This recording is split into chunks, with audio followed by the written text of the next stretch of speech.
The Tabletop Bellhop team is here to answer your gaming and game night questions. Tonight's question comes from Nicholas Bruyere. Nicholas asks, how do I get more games played when most of my time is spent working or parenting 3 kids? Okay, I can relate a lot to this question. Like, our kids are getting older now, so they're more often with us at the game table than not, but there have definitely been seasons in our life when finding time to game was hard. And if your game time is limited, the answer to how do I get more games played is to make the most of every gaming minute that you can scrounge up. In short, you get more games played by optimizing your game nights or game afternoons or game Sunday mornings or wherever you fit in game time. I would say, though, just make sure that when you're optimizing, you aren't, again, forcing anything on anyone. Yes. Your kids aren't interested in playing 4 games in 5 hours. That's fine, too. But if you do want to get more games in and you just don't have the time, here are some tips to get things done. And this doesn't always just include family. This could be friends as well. So one thing, especially if it's not family, if you're not just trying to organize the people in your own house, have an RSVP system in place. Make sure that you know when you do have gaming time scheduled, that you know who is or isn't showing up in advance. Yeah, that is very useful to know who's going to be here, who's not. Make sure you know your event's on or not. Make sure you're going to have enough players. Make sure you have games picked based on the appropriate number of players and have plans for cancellations. Actually, we've got an episode. I'm not going to pull out the number off the top of my head, but we actually have an episode about game night cancellations you may want to check out for some contingency plans. And I know we have wasted countless hours of game nights sitting there because someone didn't show up, and then we had to change the game we were going to play because the player count changed and all of our plans for the evening had to change. So that's like baseline rule number 1. Figure out how many people are going to be at the table. And to go with that, pick a night, right? Pick a steady time, a steady place. Have it so that if possible, it's at the same time all the time so that people can plan around that and can, take the time off. And I don't mean necessarily take time off work, but, plan around a set time. That's definitely a better way to do it. Yeah, well, we have spoken out against game night, family game night. Everyone has to be here on Thursday nights for family game night. Having it regular is great. Forcing people to go, not great, but having it regular so that everyone knows in advance that Thursday night is game night isn't a bad thing at all. Around here, it's Sundays at Brenda's. The kids play sometimes they don't. Sometimes Deanna doesn't play. So one of the things you can do, and this sounds counterintuitive, but one of the ways you can spend more time playing games on your actual game night is to play with your games ahead of time. Have some lonely fun with your games. Have them ready to play when you get there. Punch cardboard, read the instructions, do all the things you can do to have the game ready and ready to play on game night. We've mentioned it before. You never want to be in the situation where you're cracking the shrink on a brand new game with everyone sitting down to play it at that time. Yes, that worked for some of the original hobby board games when the instructions were in the top of the box and some, simple card games. But for most hobby board games, you're going to want to spend time ahead of time. You don't want to have your friends help you punch out the cards or punch out the cardboard and sort the cards on game night. Have that done ahead of time. Yeah, that might be an option for some people. There's actually no reason why, if you have the time and you're willing to take things slow, that you can't do that. And maybe you've got friends who enjoy punching games with you. But again, that's not what we're talking about tonight. Tonight is all about maximizing that game time, taking that block of time that you have available for games, maybe once a week, maybe less than once a week, maybe once every 2 weeks, and making the most of that so that you're getting the bang for the buck of gaming money you're spending. Even better is if you organize the game, do some component organization. Like at a bare minimum, you should be using the baggies that come with the game or ones that you provide to sort the player components and resources. And unless you've tried it out and decided you want to play with it every time, you should have the expansion content already separated out. Because I know we've wasted a lot of time trying to remove all the expansion content so we could play without it at the beginning of a game. Having everything in the box well organized will just make your setup time much quicker. Absolutely. The trays or whatever it may be. Now, in addition to reading the rules, which I think is pretty obvious, if you're going to sit down and play a game, it really helps if someone has read the rules first. Check Board Game Geek. See if there are any FAQs. See how many FAQs there are. Find out if the forum has 16 pages of rules questions. And know that you may have some of those questions yourself when you sit down and play if the game has that going for it already. While you're at Board Game Geek, see if there's any player aids. Maybe there's something already out there from other users who can help you get that game playing faster, smoother. And you can check places like the Esoteric Order of Gamers or even the publisher's website to see if there are any additional tools, rules updates, or accessories to help you play faster. Now, another thing I recommend before playing the game on the big night, you're all looking forward to the game on the weekend, is if you can, get it played ahead of time. Like play a sample game, either at low player count or by yourself. Now, if the game includes the solo rules, that could be one way to do it. But more often than not, go through and just play 2 hands, play 2 players, play against yourself. You don't have to finish the whole game. Just kind of play it till you kind of get an idea what the game's about. If you can find someone from your game group that'll be willing to come over, say your game night's Sunday, and they're willing to come over during the week before the playing game night, play through a quick 2-player game. Now, for us, we usually try to do this with Deanna and I. We'll try to sit down before I bring a game out to a public play game night, or even before we bring it to Brenda's on Sunday. So we figured it out. Same with if we're going to show a game to Sean. We try to make sure that we kind of know the game before Sean sits down to play it. Now, I've actually started doing this with Gwen because Gwen has more free time than Deanna has. So actually, our most recent first plays of games have been with her instead of with Deanna. See, I'm not sure on that one. I mean, yes, it can help with your game running smoothly when you sit down on game night, but it takes time. And we're talking about not finding time for gaming, and now you're trying to find more time for gaming to pre-game the game. So I'm not sure. But if you have the leisure time for it, yes, it could be helpful. But instead, I have a huge time savings tip, and that's once you have figured out the rules, you share the best resources you found with the other players. You email everyone PDF copies of the rule book, find the best how to play video and share that, all of those things. The quickest game nights you will ever have will happen when you sit down to a game where you all know how to play. Yeah, absolutely.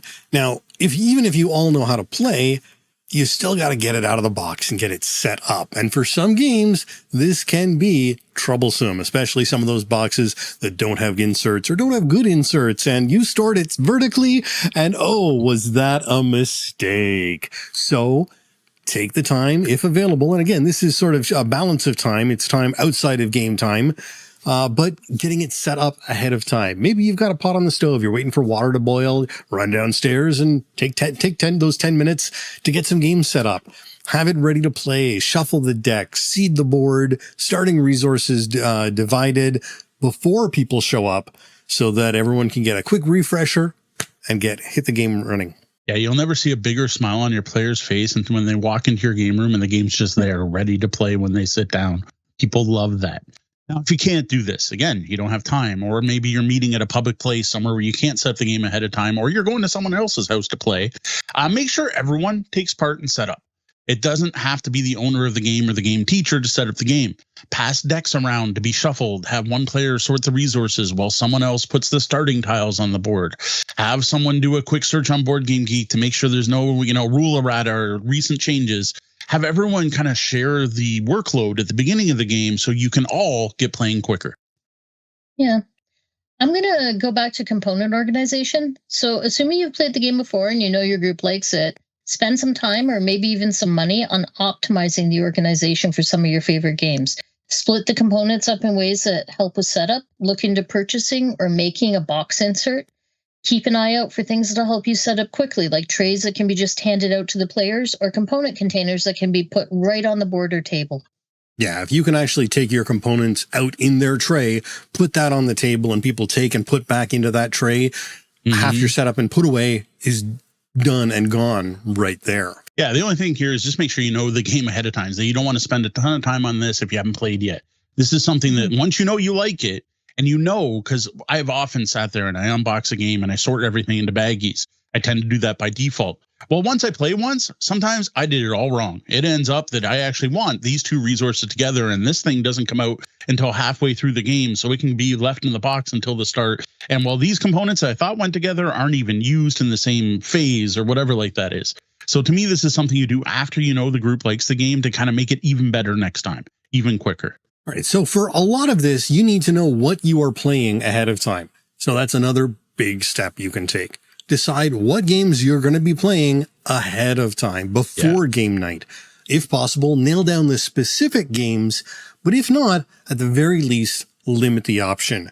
walking into a room filled with games like Behind D and Mo can be disastrous.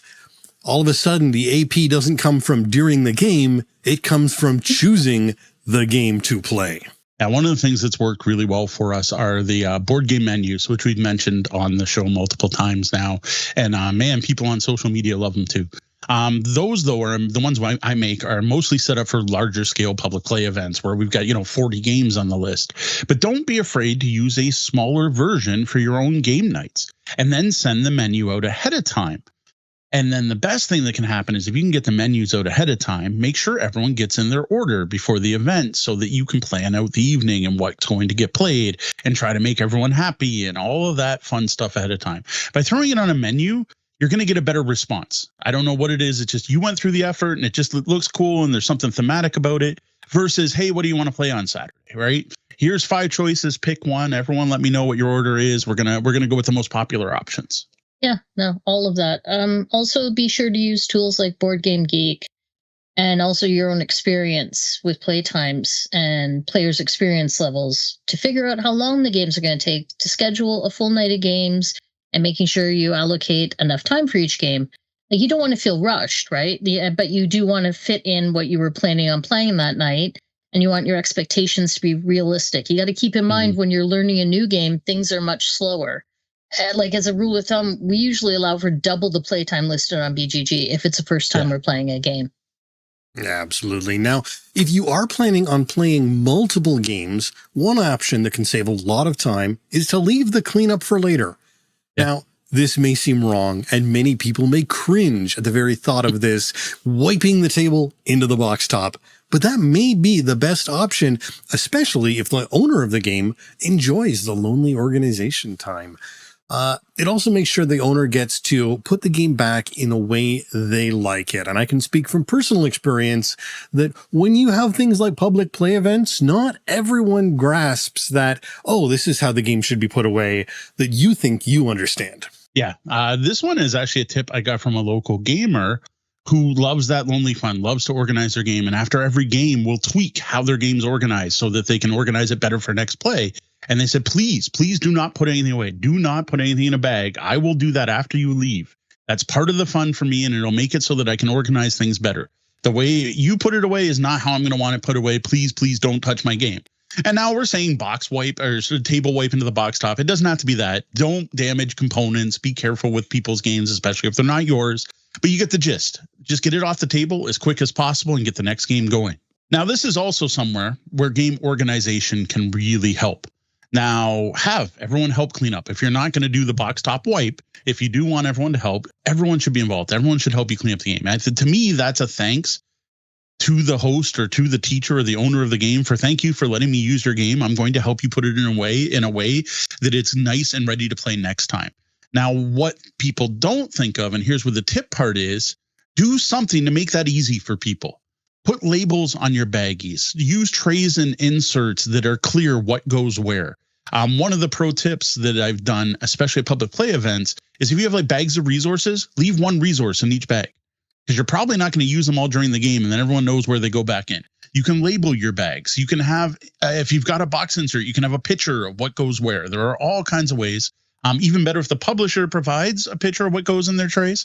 But there's all kinds of ways you can do it. I've seen people take Plano boxes and put pictures of the components underneath the plastic so that you can clearly see what goes where. I've seen a sheet of paper under the lid.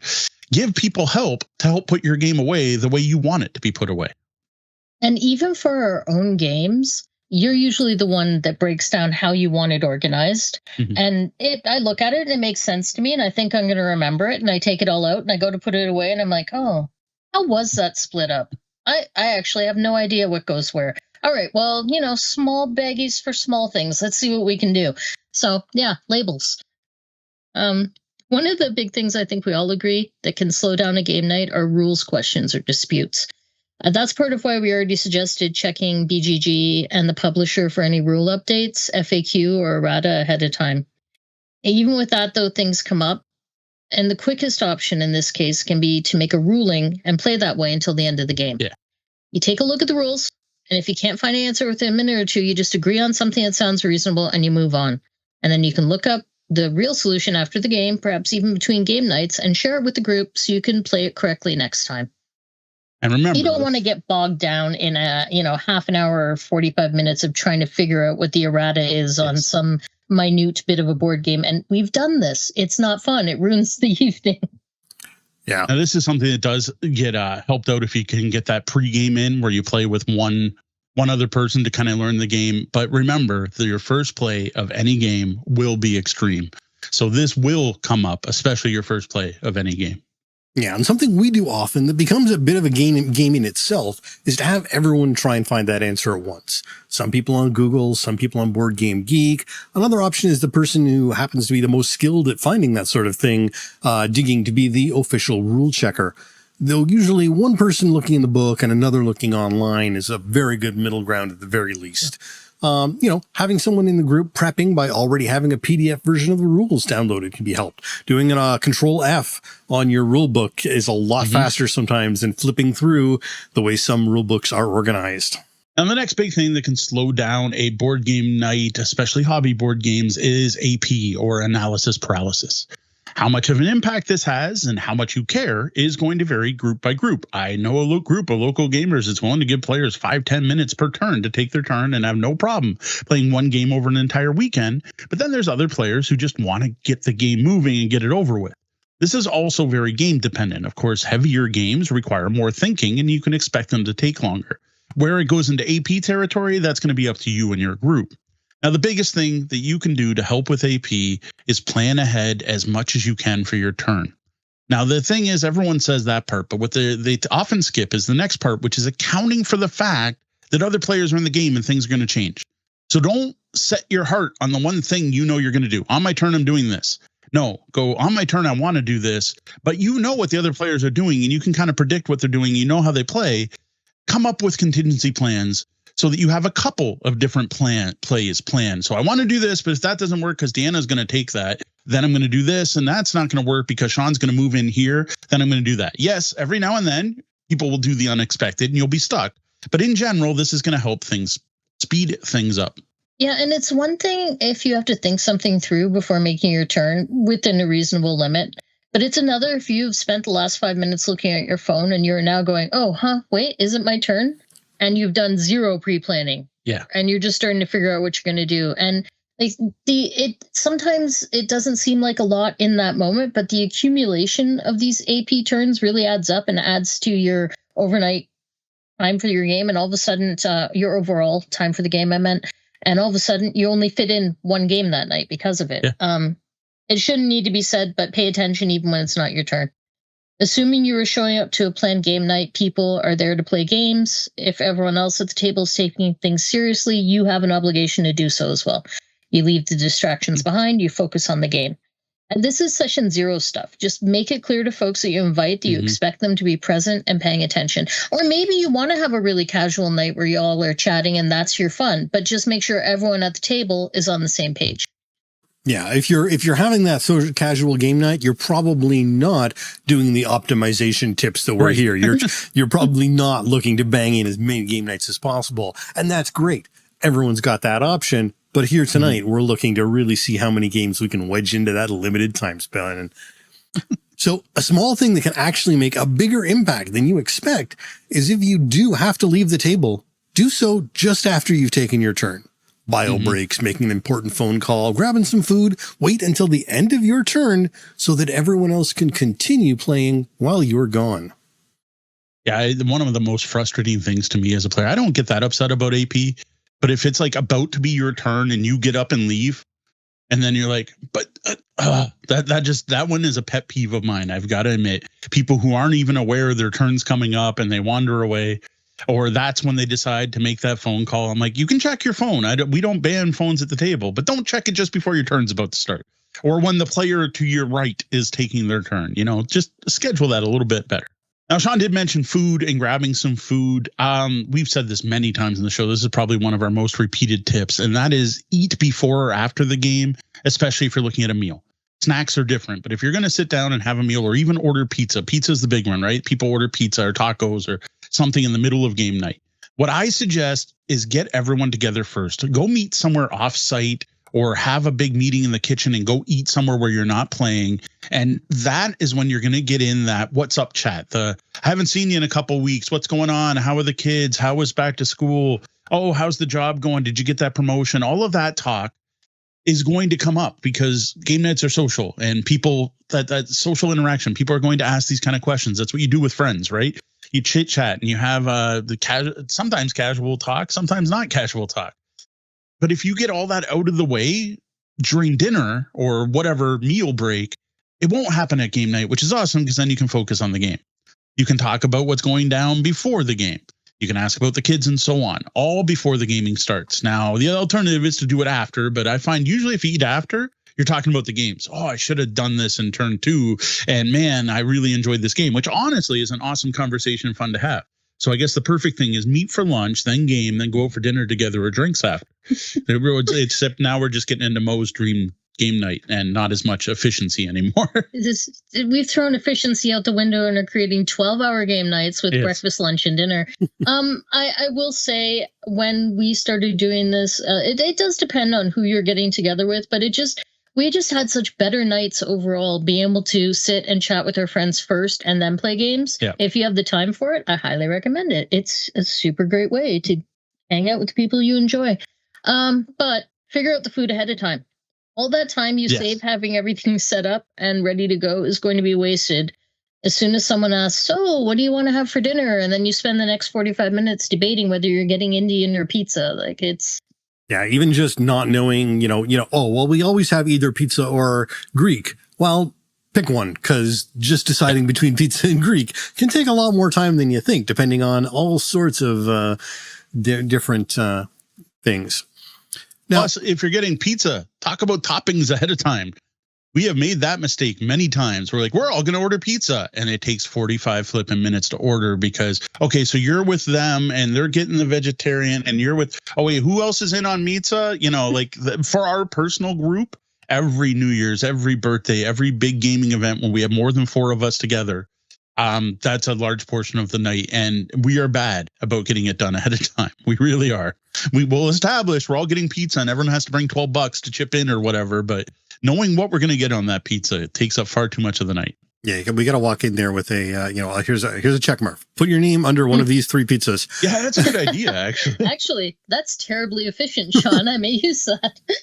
Hey, you know what? Have a menu for your food. All right. Well, while it doesn't have much to do with game night efficiency, keep the food and drinks separate from the games. Side tables at a bare minimum, only eating in another area, even better. Only eating before or after games, best. Because let's just ask people, what happens when drinks are on the table with the games? Yes, we had some recent experience with this one. And we know better. That's the worst part is we know better. You get lazy, you get complacent. Like when's the last time our copy of Robot Quest Arena, which is behind me right there, is now Robot Quest Arena Aqua Edition with some water warped cards in it now due to a spill of, thankfully, just a glass of water, but still a spill. At the bare minimum, actually coasters, especially coasters with lips. We'll hold it up. This coasters with lips at least would help, but that wouldn't have stopped this problem. Should have had it on another table. I'm usually pretty good about it, but I got lazy, left the glass on a table, and I talk with my hands. You have no idea watching this podcast how hard it is for me not to have my hands in frame. So we have learned this one many times and still make the mistake. We are getting better. Well, I have another one for tabletop setup. So we've talked before about bowls and using wooden salad bowls to hold components.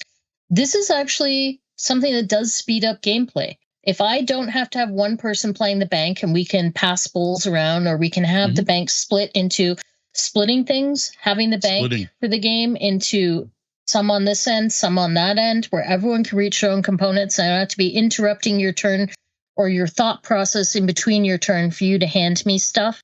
Having multiple copies of, for Hamburg, for example, is one that really hits this one. Having multiple copies of the rulebook available for people to consult in the middle of the game. All of those things really can help with the game playing quicker and smoother. You want to double your play time on Terraforming Mars, split that deck in half. Even better, 4. Put it one at each corner of the board. It's a huge deck with all the expansions. You have no idea how much quicker the game will be played by just not going, okay, I take 3. Okay, how many do you want? Okay, I'm taking these. Have multiple discard piles. Split resources. You got a pile of money. Split it up. Even Monopoly money. If I ever played Monopoly again, I would split that bank in 2. There'd be the money on one half of the board and half the money on the other half of the board. And it's like the AP accumulation. It's like it feels like a little bit of time, but it's a little chunk of time that adds up over the night to be a giant chunk of time and cuts into your playing. And know your game. So this is something that's not going to happen on your first game, might not even happen on your second or third game. But as you get used to a game, we're going to be talking about Eclipse, the Second Dawn of the Galaxy later tonight. Mm-hmm. And there are certain actions which don't interfere with other players. And when those actions are being chosen, the next player can jump ahead and start doing their turn. And maybe even the next player can jump ahead and start doing their turn. Know the game and know when and where you are able to overlap. You do not have to necessarily wait for someone to finish their turn completely if what they're doing doesn't impact anybody else's actions on the board. You can get a whole lot of extra time that way. No, that's a great one. And to go with that, when picking games, look for games with simultaneous action selection where players can do this. Certain games are designed for this. Fantastic Factories. One of the reasons it's such a fast game is, yes, you spend a round going around the table drafting cards, but then everyone does their dice and runs their engine and building on their own. Any game where you can all take turns simultaneously is great for that. A lot of flipping rights, rolling rights, rando rights, whatever you want to call them, are also good for that, where you put one card up and everyone does their own thing. One of Dee's favorite genres of games, of course, is the real-time game where you're just going at it, everyone reaching in there all at once. Fireworks is one of our most recent examples where you're playing against the sand timers right there on the game. So if you really want to know your game time, the games like that will help. Yeah, there you go. So it's Skyrockets. No, thank you. Skyrockets, yes, there we go. Skyrockets. Oh, even better, grab a game like Fuse or Breakdancing Meeples that has a timer, and you will know exactly how long your game will be. You do not have to do this. You do not have to do this. Is there a timer in Rail Pass? I know it's real. I know it. Yeah, there's a timer in Rail Pass. Yep. All right. That's what I had down. Do either of you have anything else you want to add? Is there anything else before we jump to the lobby, which I got to say, good job, lobby. If you have anything else to add, toss it in there right now. All right. Looking at the lobby, we had a few people in there jumping ahead of us and just sort of nailing our topics before we even got to them. You can tell who the real fans of the show are because they know what we're going to come up with. With Ryan saying solo play is now your friend. Absolutely. If you want to learn a game, those solo play rules are a big help. Although do be aware that there are often some variations in there that may not play out the same way as you are with a group. Now, what I think Ryan's actually calling out there is if you want more time to game, play solo, because then you don't need other people and there's no scheduling issues or conflicts, or you don't have to worry about meeting for meals up ahead of time. You can eat whenever the heck you want because it's your game. So I think he was leaning more that way is the way I read it. Fair enough. So encourage everyone again to grab the PDF rules and read ahead if able. Absolutely. Hop on Board Game Geek. Just make sure that if you're telling other people to do that, that your paper rules match the Board Game Geek PDF rules. You don't want to be reading version 1.0 in your box when everyone else is reading version 1.2 on the website. Yeah, that's a good point. Yeah. And that's also why we suggested find the best sources and send them. Don't just tell people watch a YouTube video. YouTube content creators who create how to plays are not all created equal. Some go into more detail than others. Others focus on other things, and some get the rules wrong. So when you do watch one of those, make sure you check the comments to see if anyone's pointed out mistakes.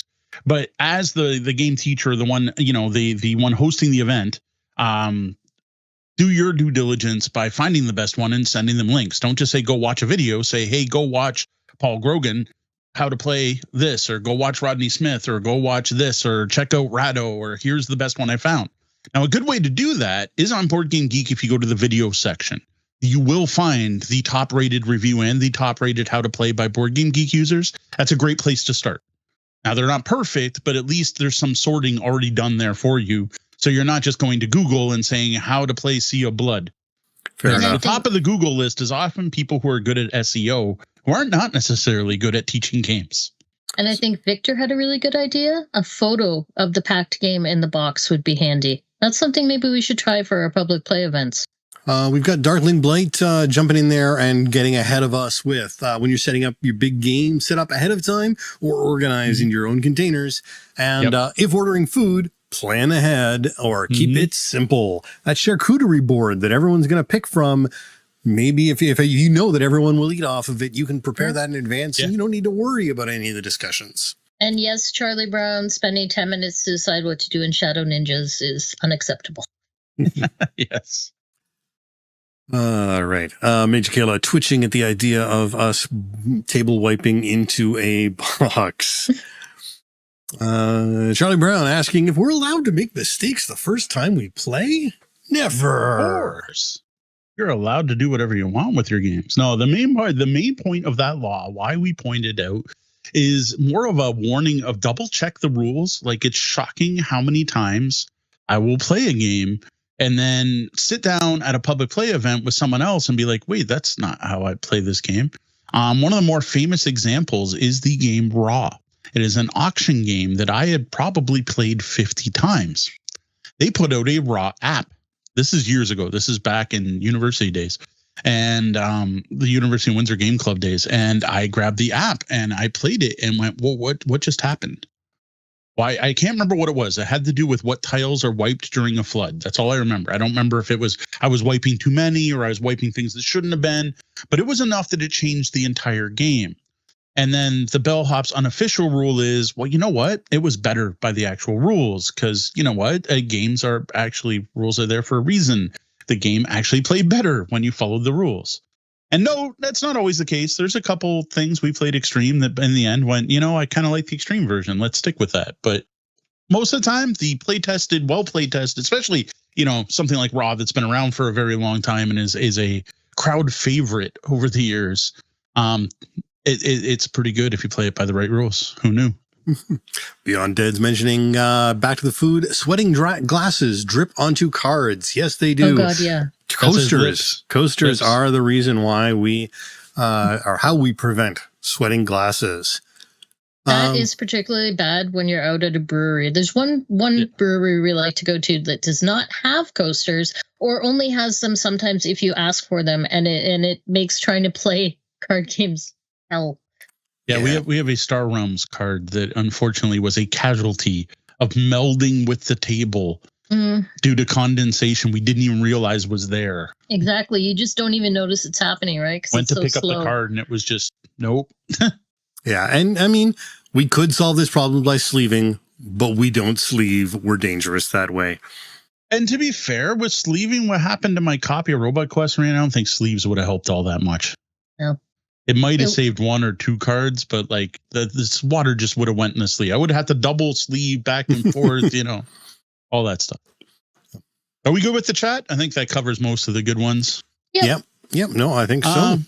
So yeah, I hope we're able to give you some ideas for getting the more out of your game nights, getting more games played, more focus on the games, getting more done in the same amount of time or more done in a shorter amount of time.